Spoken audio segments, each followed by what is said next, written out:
What's up, YouTube? We're gonna have a little trigger talk today.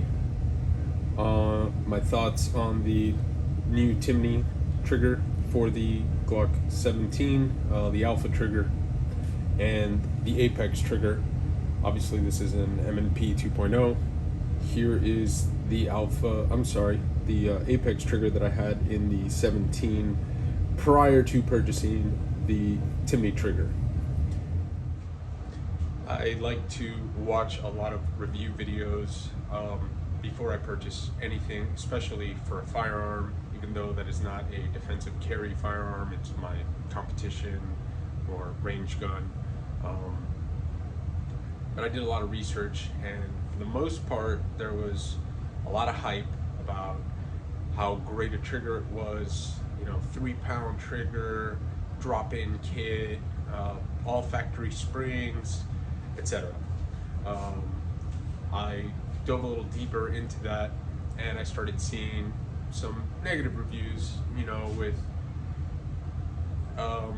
problems. Most of these are going to be caused by the user, lightening it up to where you're trying to take away the slack to take up, and you end up bringing the trigger safety off of the shelf that makes it work. So now you've eliminated one of the safeties. I can verify that if you leave it the way it comes and you already have a 3-pound trigger, I don't mind having to pull up a little bit of slack. And it is a little bit of slack. Let me show you. This is the 17. There's a flag, so obviously there can't be a round in the chamber. I have an empty magazine in here. I'm going to pull it out for the sake of the video. I'm going to open this up. We're going to pull the flag out. Okay. All right. So this is how much slack there. I'm going to do it from this side. I'm not lefty, but I'll show you. Okay. So trigger bar's in. That's the take up. After that is the break. Okay. That's really not much to take up there. Okay, here we go one more time. Show you as best as I can. Let me get a good grip on this. All right, here we go. That's the take up. That's all there is to it. So I like the way that this thing is working. Let me show you. If you pull the trigger and not the trigger bar, it absolutely works. Okay, it's not going off. It definitely works. Okay, I'm hitting it with my nail, so I apologize for that. But here you go. You see that? You might not be able to tell on the camera, but I'm certainly pulling back on this trigger, and it is not going off. All right, so it works. It's safe. So you're probably wondering if this is a video on the Glock 17 with the Timney trigger, or any Glock, I guess, with the Timney trigger in it. Why is there an M&P 2.0 on the table? Well, I'll tell you. For starters, and this is gonna, just start some shit for sure. I am a bigger fan of and this is coming from someone that absolutely loves Glocks. I think I've owned 5 or 6 Glocks in my life, and I've had this one for years, and I have a 43, and I have a 43X, and I've had 219s, and I had a 22, and I mean, I've had Glocks, and I love them, and I keep buying them, and I keep using them, and I shoot this constantly. I'm still a bigger fan of the M&P, hands down. Hands down. I love the M&P. I'm going to show you. The M&P, also empty mag, and this one's staying in here, so I don't care what the internet says. All right. As you can see, the mag is empty, or it wouldn't have locked my slide back. Well, I guess you can't see, but my thumb wasn't on the slide lock. All right, flag's out. Empty gun. Dry fire. Ooh, that trigger. So I got rid of the Apex trigger on the Glock. All right. I originally had the Apex trigger shoe, the trigger shoe itself, this little guy, okay? This is the factory trigger bar, cruciform, you know, the factory trigger bar, and the Apex connector that comes with the kit. Did not get the whole drop-in like they also sell. I didn't get that.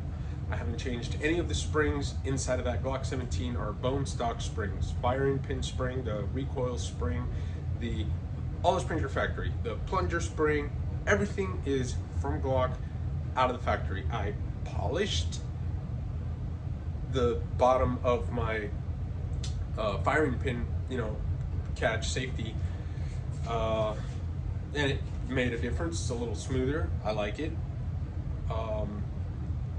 That being said, when I purchased the Apex trigger, I first got it for this gun, okay? Because this was my range toy. It was newer, and I hadn't started modifying the Glock at all. I bought this Apex trigger. It is incredible. I'm gonna do it with my left finger again for you guys.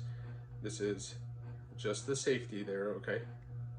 That's the take up, that's the break. It is crisp. You hit a pretty little wall. You know when you're gonna set off, right there. Smooth as butter, all right? I could not get the same results out of the Glock 17 with what I had dropped into it. That trigger shoe with the Apex connector. Not the same, not the same as this. Now, again, it's unfair comparison because this has a full trigger kit dropped in, but I don't think I was gonna get the results that I got out of this, out of that, either way. All right, I'm gonna put the flag back in here. And there she goes, nice and safe, back on the table. All right, so I'm gonna flip around and show you the factory trigger. I meant to say the Apex trigger, guys. So this is what I had in there before. I did like it, okay? I enjoyed shooting the Glock with this trigger in it, but it was not what I was getting out of this, okay? This feels incredible with the Apex trigger in it. I absolutely love shooting that gun. It's not the same as just getting this. So if you're sold on the Apex trigger, and that's what you're looking for, I'm not saying this isn't good enough or this is bad. I would recommend either buying more parts. You know, we all know as far as Glocks go, there's 1 gajillion ways for you to modify your trigger and your trigger press, all right? You can change out the spring, the trigger return spring. You can change out your firing pin spring. You can which is essentially what you're pulling back is that firing pin spring. That's the biggest tension on the trigger as you pull it. You can change that. Now, would I do that? No. Am I telling you not to? No, I'm not telling you not to. I'm telling you that I wouldn't do it because I know that it might lead to light primer strikes, which I don't want, even in competition or even just plinking at the range. I don't want to be dealing with light primer strikes because I needed a softer trigger pull. Anyhow, my solution was I'm going to try this Timney trigger that everyone's talking about. So we got the Timney trigger, all right? I put 300 rounds through it today. I put maybe 50 rounds through it yesterday without a single hiccup, not one malfunction. I had not cleaned this. It was already dirty, okay? So I'm having a great time shooting this. This trigger comes with 2 trigger return springs, as you can see, and this was the point of my original comment here. When you press the trigger, it still returns, right? That is why I grabbed the Glock 43X and I forgot to show the difference, even though I'm sure that if you're watching my channel, you already know the difference. On a factory Glock or a Glock with any other trigger in it, once you press the trigger, she stays back, all right? And you gotta rack it to get it to come up again. Well, the Timney trigger changed the way that that works entirely, completely. So your trigger pops out because the trigger has a return spring right in here, pretty much sharing a bar with, or rather a pin. It's getting tension from this pin and the shelf across the bottom. So if you can imagine, it comes up like this, circular, and then it gets pinched underneath this. As a matter of fact, I will take this apart momentarily to show you, but here you go. Pops back up on its own every time.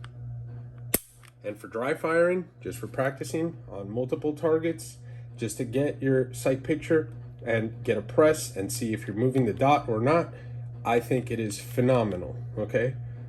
It's very hard to find my dot through a camera, so bear with me, all right? Anyhow, let's take this apart and show you what I mean. All right, slides off, here we go.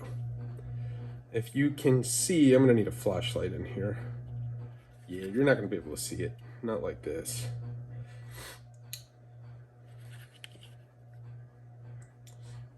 Well, that was for nothing, because we're not gonna get this to happen today. So maybe on another video, if anyone is actually interested in seeing the inside on, there are multiple videos on this trigger on the internet that you can look up. I found the trigger. This is the same deal as the other pistol because I just cleaned them, and I did clean the inside some, and I did not feel like taking everything out. So I got a little CLP coming out of here, but that'll be gone here shortly.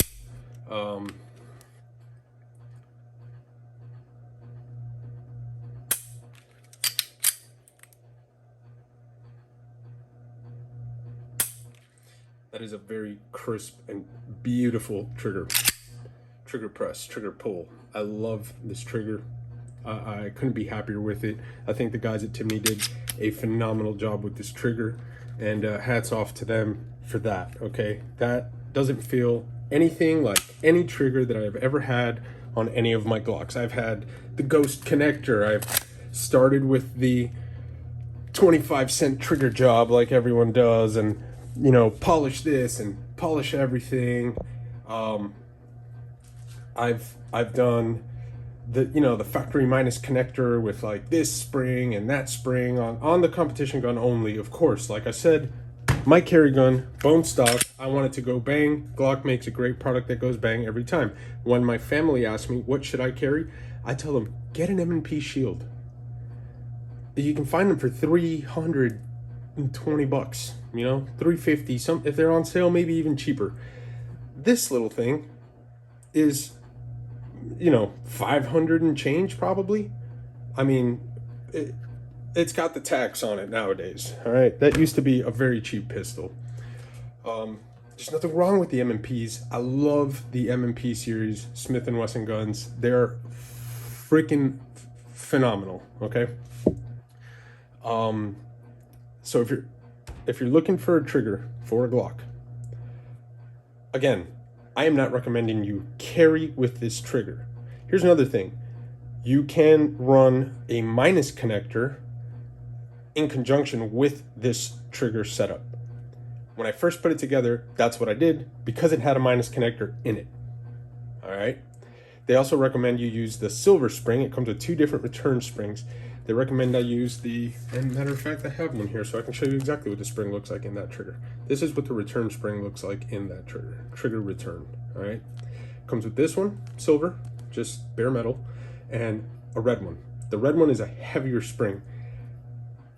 They recommend, and I didn't quite understand why, they recommend if you're using a minus connector, you run this trigger return spring. I didn't like it. I felt like taking my finger off, it actually took a minute to pop off, to return the trigger. I did not like that at all. I went right back and I put the red trigger spring in there. I'm much happier with that. Truth be told, if there were a black spring that was even heavier, that's probably what I would go with because I want that positive click forward when I'm trying to reset, right? So I pulled, it was so light, in fact, that I took it all back out and I put a factory connector back in. The factory 6-7 pound connector, whatever it is, I put that back in there. I was just, it was too much, or should I say too little? It was too little. And maybe again, here's my issue. It was too little, however, I didn't like the pop back. I had the silver spring in there. Now maybe the minus connector with the red spring would feel incredible. And truth be told, I might swap it out here, you know, one of these days when I'm going to the range. Oh, you know what? Let's see what this feels like, and swap it out real quick. Only takes a few minutes to put the trigger in. It's a super easy drop-in kit. And like I said, there's plenty of videos on how to do it. So obviously it's different from your current trigger. So if you're a little, oh shit, what is this for? And it comes with a little shim. Where does the shim go? You know, it's pretty easy. I think you can figure it out even without the video, but I absolutely recommend watching a video as you do this trigger job.